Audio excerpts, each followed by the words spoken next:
Let's talk about the generator bicycle. This generator bicycle generates electricity, but its significance is perhaps more the propeller, which is powered by you in order to cool you. Because a person gets the sensation and the bodily signal to stop exercising without knowing exactly why. And the why is usually overheating, but you will not have the sensation of overheating necessarily. You just don't feel good and you don't want to go anymore. And if you are being cooled by a lot of passing air, you will do a lot more and you won't even notice. You won't know why. You won't even think about it. So that's the elusive reality. And of course, NASA and all other types of people before NASA had tested and noticed that the output of human beings is, say, 10 times longer with cooling than it is without cooling. And that cooling typically that has been studied is a bicycle riding on the road where because you're moving, large amounts of air are going over you. So you do need large amounts of air, not like little sissy air, like some puny computer fan in your face that other people on machines have you said is cooling. No, you need big time cooling, as much as you can get. Now, at first, when you're cold and you have the cooling, it can feel not that good either. And that may be more acutely uncomfortable because you feel cold when you want to warm up, but then you need to cool. So you need like a thermostat. So that feature has been on the bike. At the moment, I've rewired it to be directly to reduce losses, but we can include some user control so that you can turn off the cooling when you're just getting warmed up, whatever your heart desires, oh customer. But of course, it is a generator bike and it does generate enough excess electricity for the average person to be able to operate other appliances. Although humans don't generate all that much electricity, so you're not gonna run your house on it. But you can definitely charge batteries, you can watch TV with an antenna unless or maybe you have cable, but it won't be a big TV, it'll be a little TV. And you can charge your phone or your tablet or your laptop and the full variety of devices that you can purchase that are utilized in RVs and cars to power different things is available to you with the cigarette lighter adapters or other adapters. So it's kind of for you to configure. There is a little bit of desk space so that you could actually do desk activities. It is a little more rewarding to get something to distract you. So TV type things is pretty great because then you can look at it and you won't think about your exercise except for the fact that your exercise may disappear if you stop pedaling. So it can be highly motivational, which brings into the question of battery stabilization. And so some battery in the system helps to stabilize the voltage Use the and right make it lane to take. so that a larger or smaller battery can be selected in order for you to have more or less Pavlovian motivation in terms of how quickly are you warned by the gauges and systems that you watch and the lights that signal you that you need to pedal or else you will lose your enjoyment. Modern devices have computerized reboot cycles, so they do turn off unpleasantly and then they have to be rebooted. So that's definitely a nuisance. So certainly some amount of battery has to be in there. So the Pavlovian delay of punishment is not necessarily direct to the operation and charging of your preferred devices. So there is a feedback system with a gauge where you can target the voltage that's large and you can move the needle depending on how you're pedaling so that you can target the correct voltage for the amount of stuff that you have connected and turned on. And when you go too low, you'll hear a clicking sound and you will also see it on the gauge. And if you go too high, it will turn on a light bulb to absorb the extra pedaling, and you'll notice that it gets a little harder to pedal. Then you can slow down a little bit, and then you'll be back on voltage, and it'll be easier again. And if you really want to pedal harder, you can either power the light bulb or you can attach more appliances or things that you want to power or charge. So you will have accomplished electricity generation and Pavlovian motivation, and your body will be cooled, so you will achieve a much healthier, superior workout.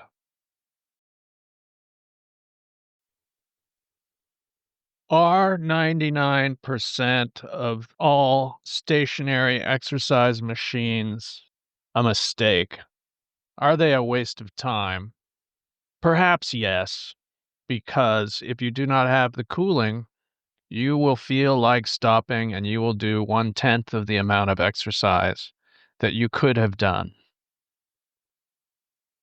This is borne out by studies on human beings comparing bicyclists on the road getting open air cooling with bicyclists on stationary machines. You may not feel that because the sensation of stopping isn't directly associated with some sort of temperature signal that you may be conscious of. You just don't feel very good. And you stop. So, you need tons of cooling, as much as you can get, like as much as a person riding a bicycle on the street, which is pretty hard to get. So, you need a pretty big propeller. It needs to be pretty efficient. And it can be noisy if it's not careful about it, and you may need a headphone or something to watch the TV or whatnot that you're going to be absorbing while you're operating the generator bike in question, which generates the power for the fan. A big advantage of generating electricity instead of mechanically driving the fan is that you have more control over the fan. In case when you're starting, you may be too cold, and if you're immediately blasted with cold air, that can be painful and non-motivating. It's also hard to make a transmission that changes directions twice between your feet and the fan, and that has all the necessary gears or pulleys that's gonna change that, and that will make a lot of noise and generally reduce your ability to enjoy the entertainment or education that you are getting from your electronic device, which you will be powering with the generator bicycle in question. This design uses manufacturing techniques which will allow any repairs or upgrades to be made at any time quite easily because it is not at present mass produced. It could be mass produced, but due to the technology of mass production, it can be made one at a time or tens of thousands at a time. That is part of the design. It is made out of wood, which may seem counterintuitive, but wood has engineering properties which are not equaled by any man-made substance. So it looks a little more like furniture and it absorbs some sound. And it can be made in other configurations, such as a recumbent bicycle if you don't want to climb on it, or if you have some difficulty climbing on an upright bicycle. At the moment, because this is being produced by a design house, which has 100 other designs, you would have to pay a large amount of money to own one. You may be able to lease one if it's being leased to a location that I find or we find is suitable. That may be more affordable, and we'll be available to assist you with the product and to repair any problems or make upgrades that you desire. Mass production or large production for large amounts of people is possible, as I said, but at the moment, it is not being done. So I've got to start out with it being really expensive for people who don't mind spending a lot of money and want it that way. And if over time it becomes more popular, the price can go down. Now, if some mad person wants to go into mass production sooner, it's technically possible. And if you have some economic proposal to assist in doing that, with the issues of distribution and sales and maintenance and all of that, you can certainly make such an offer, but I may not be able to respond to it depending upon the securities laws of the United States and California and other jurisdictions. So this is not a solicitation for investment. At the moment, it's just a solicitation for lease or sale. And therefore, due to the economics of that reality, the price, as you may see on the links, for one unit is high. I perhaps forgot to state that it is a direct drive generator that is quite large in diameter to fit the maximum area between most people's legs. That is a feature that makes it both efficient and relatively quiet compared to any other alternative that you may find somewhere on the internet or cobbled together. I'm not sure anybody's really manufacturing one in quantity. I don't know. I haven't seen it. Most of the other ones aren't very efficient due to the use of large numbers of pulleys for reduction or to speed up the amount that's put into a generator to a high RPM, such as an automobile RPM or automobile alternator or some other type of generator. But I built those before and they're really noisy. And if they involve bicycles, then you've got all the noise of all the linkages and gears and chains and the tire making a rubber burning smell. And, it was fun, but it was no good. So therefore, this device has been created. Now, perhaps another subject can be discussed. There are a group of patents that relate to the way a motor or generator can be constructed, one at a time, and also many thousands at a time without any change in tooling or investment. And that is seen, for example, in the generator bicycle, because it is made out of two-dimensional material that fits together, as opposed to machined apparatus or stamped steel, as opposed to the one-off tooling that only allows the making of a certain type of machine, and winding machines that have to be tuned toward that sort of winding. This method of motor manufacture can be utilized with motors with, let's say, an aluminum frame, and some two-dimensional, also similarly made electrical steel laminates. And it does have the ability to wind the motor from the exterior without special tooling or machines, so that constant design changes are possible, and one at a time motors can be scaled up to many at a time motors without investment. Call it just in time or low burden of entry or low barrier to entry design and manufacturing, with good performance compared to the more exotic and expensive methods and even the mass production methods. So motors can be made in configurations which can't be bought off the shelf or can be custom to your application, which could be things like wheel motors in wheel motors that are pancake types or other motors for other purposes or wind generators or different types of low power generators that have low RPM, which have always been difficult to serve. Those include water wheels, other energy recovery applications. Also, the windmills that are associated with water pumping, which are iconic in the West and in farming and ranching, have not been utilized to generate electricity because there is no suitable generator for the low RPM and low wind conditions that those can operate in. So applications in ranch style low wind condition generation could be very useful. In that case, it's more about the consistency of electricity available than it is about the theoretical perfect efficiency, which is often argued against that because the argument is that there's more energy on those windy days, but that isn't very good when it's not windy because there's no energy. But if you can get more energy on more days, then you have more consistency, and then you're not reliant on batteries. So you can get the power that you need for your purpose more regularly.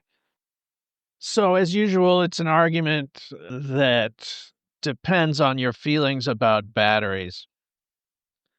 I think they're a pain in the ass. Well, it's sometimes necessary, but something to be minimized, your reliance upon them to be made as little as possible, your expenditure upon them to be made as little as possible, the cost of fixing or replacing to be made as rapid and as costless as possible. So the designs that you may find on this website emphasize that. So this ability under this patent group to manufacture these type of generators is desirable. There is another body of patents which applies this ideology with or without the motor building technology, but of course the motor building technology will make it much lower cost to implement or much lower investment, an ongoing cost to implement. This type of generator and motor patent group might be typically applied to a regeneration. This design and patent group might be typically applied to a vehicular recharging, braking, and acceleration. Okay, so I'm passing by the Porsche Experience racetrack next to the 405, which is a completely weird thing that it even exists, the Experience Center, and it looks like there's an advertisement with uh, pictures of oysters, like you're gonna hang out there with your pinky extended, eating oysters with other rich folk driving your expensive cars around the Experience area, which is, well, I guess. I mean, unfortunately, racing is about a lot of rich people and corporations generally squandering a lot of money for not much reason, which is sad. Since, of course, as a child, it was a lot more inexpensive, Police reported ahead. and anyone could theoretically, and in many cases, could elbow their way to the top. But now it's just for zillions of dollars. But here at Retroproto, we propose to get back to the basics of racing by fuel consumption goals, accomplishing the results for the least amount of fuel efficiency, ultimately. That would be, to my mind, the ideal way to have a rule system for equalization in racing is that people just either don't get that much fuel or are graded by how much fuel they consume. And the amount of technical design advances is unlimited to achieve those goals. Sure, I guess people with zillions of dollars could Police reported ahead. do it in some incredibly expensive way, but at least it would be for something useful. And in the past, when this has occurred, even the people who spend a lot of money could be beaten. And that occurred in the famous Can-Am series, which had very minimal regulations, and it did lead to a period of domination, principally by Porsche. But when fuel restrictions were made, the Porsche didn't win every race anymore, despite their largesse. And the small fry were competitive. So, short of anything else, that's how I would do it. At the moment, most racing has so many restrictions that it's just kind of a fraud. They have balance of performance in sports cars where they just purposely cripple anyone who's got an advantage so that everyone will be almost equal, but not for any apparent reason except just to achieve that result. So if you're good, you get punished. And then some people purposely act like they're really bad so they won't be punished as much so that they can win so that they can be punished. It gets kind of stupid. It's just some sort of exercise in billboards going around really, really fast, which is, again, sad. And Indianapolis, which is another big race. Everybody drives the same car, which is also tragic. I mean, I guess they can screw up the setup a little bit, but really, I mean, my God. So I digress. I'm trying to avoid accidents while driving. One of the features of the way that it is proposed to achieve extremely high mileage, either by on the street in demonstrations, which if somehow the government would allow that, or on racetracks where driving next to other vehicles at some speed and achieving at least parity in some way with the field and judging the amount of fuel consumed, that it can be shown to be a superior arrangement. And that is the goal. Whether or not this type of arrangement would ever be adopted by a large manufacturer, I don't know if they have any incentive to do that. And whether the governmental burdens are so great that they're actually preventing people from saving energy because it's just too expensive to have a legally acceptable manufacturer of vehicles. It's a big ask. So at the moment, a modification of existing efficient vehicles is the only path forward, and even that being regulatorily potentially impossible to accomplish for street use, sadly. Thus, the great creativity of all the people in the world is crushed by the do-gooder bureaucrats, which are actually the servants of monopolies who would make competition eliminated under the guise of ecology. Where have we seen that before? Maybe in medicine. The efficiency and mileage competition against anyone who cares to challenge us in endurance racing is to be accomplished with the late model Honda Insight, manufactured between 2000 and 2006. It is already a very efficient design, and it has an all aluminum body. It's a good start. The engine is 999-ish cc's, 3-cylinder, pretty high efficiency. The modifications there come from a patented technology of injecting a small amount of either fuel or water into the exhaust valve and using it as an intake backwards. By timing the valves or waiting for the natural resonant backflow to occur, and that will allow some cooling of the valve and the cylinder to allow lean mixtures to be utilized, and the elimination of nitrogen oxide pollution by eliminating high temperatures. So it could be a bit of a step change there. There are a lot of problems with the water and water injection. If it's not distilled or filtered, you do have the residue there, but it should be more survivable with bad water in the exhaust tract rather than the intake. Ideally, the catalytic converter could be eliminated due to the pollution control achieved.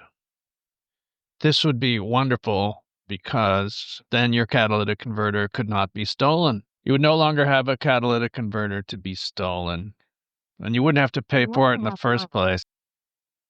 Ideally, with lean burning and nitrogen oxide suppression, the catalytic converter could be eliminated. It would not be required. This would save a lot of money upfront and would save a lot of money and anxiety from having your catalytic converters stolen and the incredible cost of replacing them, especially in California with their weird torture rules, which ruin your ability to keep your old car. So, in some ways, modification of old cars may become the norm as we become more like Cuba, where everyone drives really, really old cars because somehow we can't really get new cars anymore due to some sort of government restriction, which certainly was the case before the elections. It was getting really ridiculous, although maybe that's changing now, but how long it will change or God knows what. Nonetheless, the elimination of the catalytic converter would be a huge achievement. The regulatory burdens for the acceptance of water injection, I don't know. But we would save a lot of fuel, and that's the whole point of this whole thing. If we didn't have to consume so much fuel, we might be fighting less about energy, although evil people will always seek a way to get a monopoly and fight about energy. The supposed shortage of energy, but the Saudi Arabians are flaring off natural gas to the tune of like 80 units. Then at the same time, Europe lives on about 14 units per year, and they're blowing off 80 into the atmosphere and burning them off, and no one's saying anything about it, with all that sort of carbon paranoia and all that. So we could easily do something about that, and energy would be cheap. But no. So a lot of the, media, science, and regulatory things are just all a lie. But one thing that isn't a lie is how much money we spend on fuel. If you can save a lot of money on fuel, you can do more things or just have more money. If you save money on fuel, you can do more things in your car or you can do more things not in your car. You're just being screwed over less for fuel, no matter which supposed science you believe or whatever. Who cares at this point, right? Just save money. And if you could do it by polluting less and not having to have a catalytic converter, I mean, I'll take it. Other people may not like it, but I like it. So there is the water injection from the exhaust valve. There is the electric motor, energy recovery and acceleration, augmentation, a hybrid, but with very, very few to almost no batteries and very few supercapacitors, just the minimum. And those batteries and supercapacitors can be changed individually. And even if one's not working, all the other ones work. Or if one's charging while one's putting out, it's okay. They're all going to be managed individually. And they can be tossed and replaced at minimal costs. So it changes batteries from a capital cost to a occasional consumable. And it doesn't have a big weight penalty on the car. It's just cheaper, faster, better. There is a patent family associated with that, and there's a way of making them with the 2D technique that's seen in the bicycle that is also a low capital investment. There is an aerodynamic patent associated with the proposed vehicle that extends the windshield to the sides and above, and it takes the disadvantage of the windshield and the disadvantage of the windows on the back into something less damaging. We do need to see where the hell we're going and what's behind us. So that introduces an aerodynamic penalty.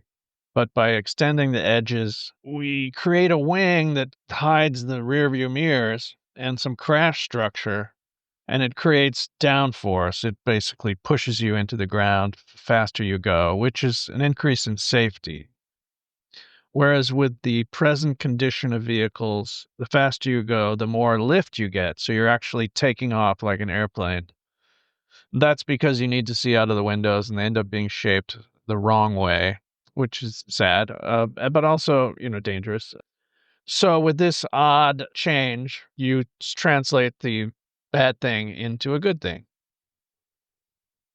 It may not change the overall drag of the car depending on how fast you're going, but it makes it a better thing. And it gets some recovery and it gets you the ability to have bigger, better mirrors on the side of the car without a drag penalty. because so many accidents are associated with blind spots. It's true, of course, you can get a TV camera, and those are more available now. But TV cameras aren't as reliable. TV cameras are going to fail. And then what are you going to do? You hope you have some pretty good mirrors. I mean, I'm not against TV cameras, but they're not the end of mirrors. Mirrors should be as good as they can be. You should be able to, in the minimum amount of glances away from looking where you're going, to notice that there's somebody in your blind spot.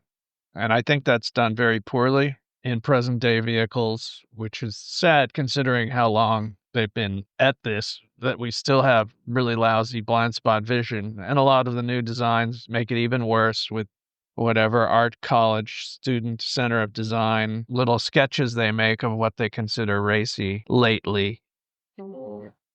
There's an object on road ahead. Oh, I see the object. Well, that worked. Hooray for that. All right. I'm sorry. This is a somewhat disjointed commentary. It might be able to be patched together to include the concepts of the bicycle and then the motor and then the automotive Use the right lane to take the exit towards patents. South Harbor Scenic Drive. And I haven't gotten into a car accident yet, which is good. So I'm not going to try to shut this thing off because I'll just... In a quarter mile, use the right lane to continue on South Harbor Scenic Drive.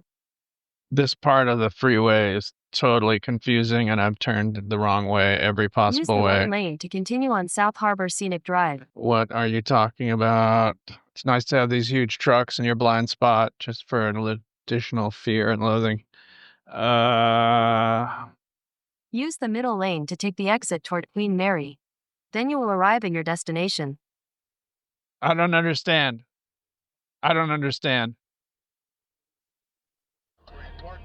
But how do I get in there when they're coming towards me?